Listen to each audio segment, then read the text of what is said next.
আমরা কি আল্লাহর কুদরতি ভাবে সিজদা করি? এটা যে ব্যক্তি বলবে কুদরতি ভাবে সিজদা করে, সে কুফরি করছে। এটা কুফরি। আমি আগের দিন আলোচনা করেছিলাম, এটা আলোচনা প্রশ্নোত্তর পাবেন। এটা কুদরতি ভাবে সালাত করা, এটা বলতে সিজদা করা, এটা বলা যাবে না। আমরা মাটিতে সিজদা করতেছি, আল্লাহ আমাকে নির্দেশ দিচ্ছে সিজদা করতে, মাটির মধ্যে সিজদা করতেছি। মাটিকে আমরা সিজদা করতেছি না, মাটিতে সিজদা করতেছি। আমরা উদ্দেশ্য হচ্ছে আল্লাহকে সম্মান করা, আল্লাহ তাআলার নির্দেশ পালন করা। আল্লাহ তাআলা তিনি আরশের উপরে, আমরা কোনো আল্লাহ কুদরতি ভাবে সিজদা করি না। স্রষ্টা কখনো সৃষ্টির ভিতরে নয়।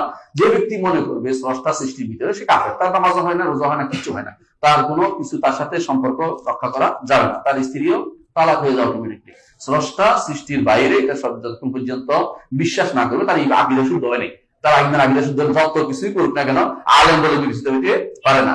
সলফে সালেহীন সবসময় বলতেন যে ইন্নাল্লাহা আলা আরশিহি বাইনুম মিন খালকিহি, আল্লাহ তার আরশের উপরে, সমস্ত সৃষ্টি জগৎ থেকে আলাদা। এইটা যদি কোনো কেউ বিশ্বাস না করে, তার ঈমান থাকবে না। এটা আমাদের মনে রাখতে হবে। ওয়ালাইকুম আসসালাম ওয়া রাহমাতুল্লাহি ওয়া বারাকাতুহু।